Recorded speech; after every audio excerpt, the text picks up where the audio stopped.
கர்த்தருடைய பரிசுத்த நாமத்திற்கு ஸ்தோத்திரம்.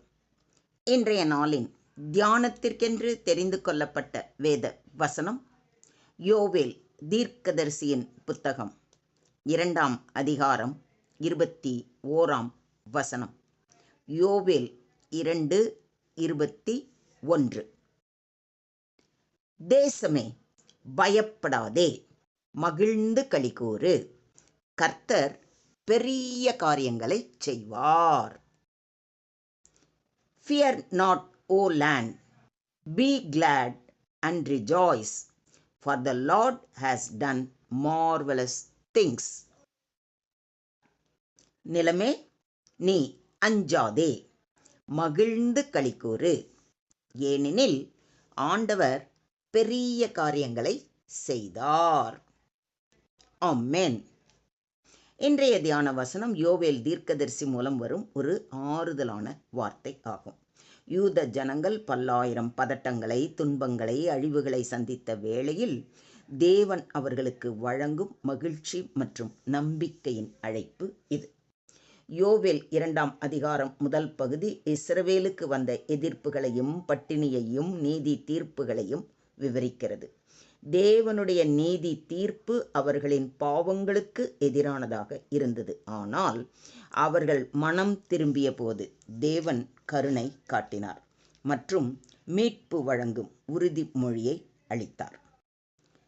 தேசமே பயப்படாதே என்பது இயற்கையை, அதாவது நிலமும் வனமும் அவற்றை குறிக்கிறது. ஏனெனில் முன்பு அது பாழ்பட்டு வறண்டு போயிருந்தது. போர், பஞ்சம் காரணமாக மிகவும் பாழாய் வறண்டு போய் இருந்தது. வயல்வெளி பாழாயிற்று, பூமி துக்கம் கொண்டாடுகிறது, விளைச்சல் அழிக்கப்பட்டது, புது திராட்சரசம் வற்றி போயிற்று, எண்ணெய் மாண்டு போயிற்று.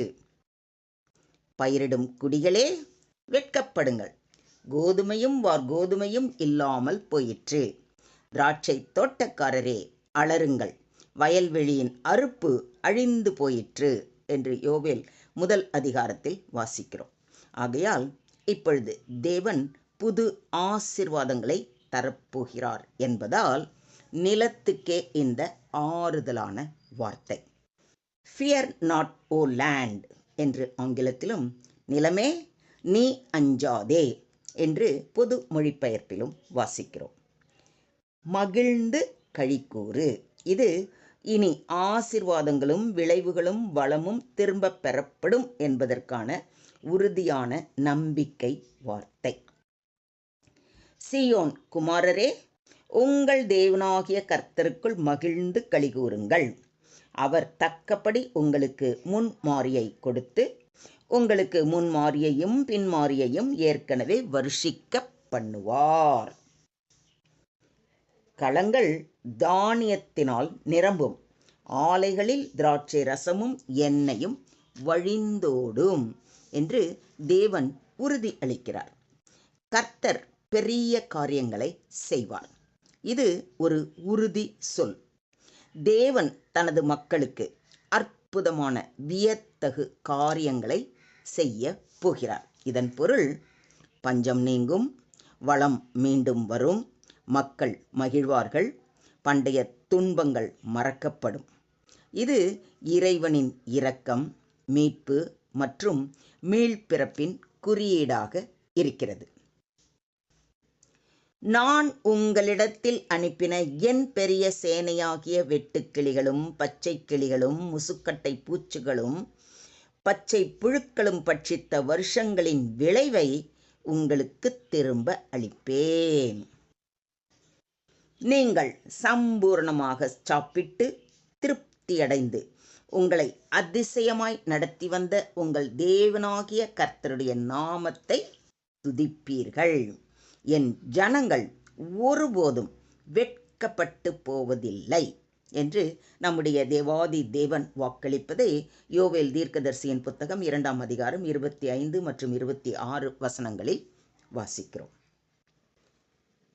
கர்த்தர் நமக்கு பெரிய காரியங்களை செய்தார். இதன் நிமித்தம் நாம் மகிழ்ந்திருக்கிறோம் என்று சங்கீதக்காரன் கூறுவதை சங்கீதம் 126:3 வாசிக்கிறோம். இஸ்ரவேல் ஜனங்கள் பாபிலோனிய சிறையிருப்பிலிருந்து மீட்கப்பட்ட போது அவர்கள் அனுபவித்த மகிழ்ச்சியின் வெளிப்பாடு இது. இங்கு கர்த்தரின் பெரிய காரியங்கள் என்பது மீட்பு, சுதந்திரம், நன்மை மற்றும் சந்தோஷம் என்பதை குறிக்கிறது. வனாந்தரமும் வறண்ட நிலமும் மகிழ்ந்து கடுவெளி கழித்து புஷ்பத்தைப் போல செழிக்கும். அது மிகுதியாய் செழித்து பூரித்து ஆனந்த களிப்புடன் பாடும்.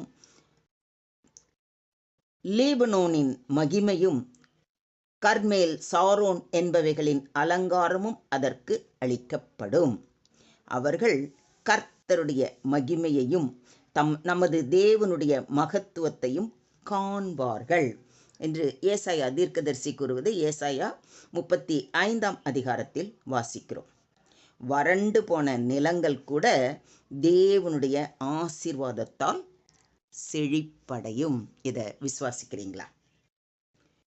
உயர்ந்த மேடுகளில் ஆறுகளையும் பள்ளத்தாக்குகளின் நடுவே ஊற்றுகளையும் திறந்து வனாந்தரத்தை தண்ணீர் தடாகமும் வறண்ட பூமியை நீர்க்கேணிகளும் ஆக்கி, வனாந்தரத்திலே கேதுரு மரங்களையும் சித்தி மரங்களையும் மிருது செடிகளையும் ஒலிவ மரங்களையும் நட்டு அவாந்தர வெளியிலே தேவதாரு விருட்சங்களையும் பாய்மர விருட்சங்களையும் புன்னை மரங்களையும் உண்டு பண்ணுவேன்.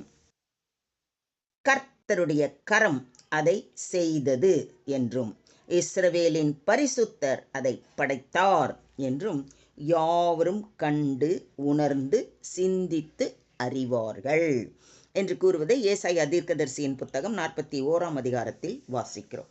தேவனால் கூடாத காரியம் ஒன்றுமில்லை என்பதை இந்த வசனங்கள் மிக தெளிவாக நமக்கு அறிவுறுத்துகிறது.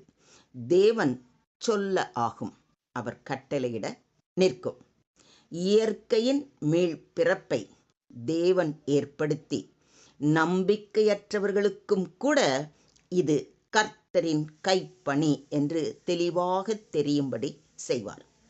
மொத்தத்தில் இன்றைய தியான வசனம் மூலம் நாம் கற்றுக்கொள்ளும் பாடம், பயத்தை விட்டுவிட்டு மகிழ்ந்து களி கூறுங்கள். பயத்தை விட்டுவிடு, பசுமை நிலங்களை நம்பு, புதிய தொடக்கம் நிச்சயம், இனிய வருங்காலமும் பாதுகாப்பும் வளமும் நிச்சயம். Expect great things from God. தேவனுடைய பெரிய காரியம், அதாவது ஆசியின் புது காலம், மீட்பு, குணம் அடையும் வளம். நம்முடைய வாழ்க்கையில் பயமும் பதட்டமும் இருக்கலாம். ஆனால் தேவனுடைய அற்புதத்திற்கும் புதிய ஆரம்பத்திற்கும் நம்பிக்கை வைத்து நாம் மகிழ வேண்டும். தேவன் நமக்காக பெரிய காரியங்களை செய்யக்கூடியவர். இன்றைய தியான வசனத்தில் மட்டும் அல்லாமல் சங்கீதம், ஏசாயா, எரேமியா போன்ற நூல்களிலும் தேவன் பயப்படாதே, மகிழ்ந்து களிகூறு, நான் பெரிய காரியங்களை செய்வேன் என்று அடிக்கடி வாக்களிக்கிறார். இது இன்றைய நம் வாழ்க்கையிலும் பொருந்துகிறது. துன்பம் இருந்தாலும் தேவன் வாழ்க்கையை மாற்றும் பெரிய காரியங்களை செய்யத்தக்கவர்.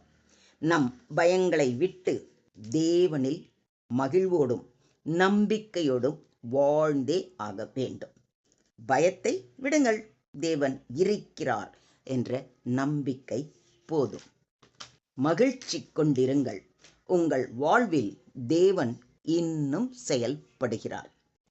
பெரிய காரியங்களை எதிர்பாருங்கள். தேவன் நாம் எதிர்பார்க்கும் அளவுக்கு மேல் செய்கிறவர். நம்முடைய தேசத்திலும் குடும்பத்திலும் வாழ்க்கையிலும் தேவன் பெரிய காரியங்களை செய்யத்தக்கவர் என்பதே இன்றைய தியான வசனத்தின் முக்கியமான இறுதி அறிவுறுத்தல். அதற்காய் தேவனுக்கு நன்றி கூறுவோம். தேவனுக்கே மகிமை உண்டாவதாக. ஆமேன், ஆமேன், ஆமென்.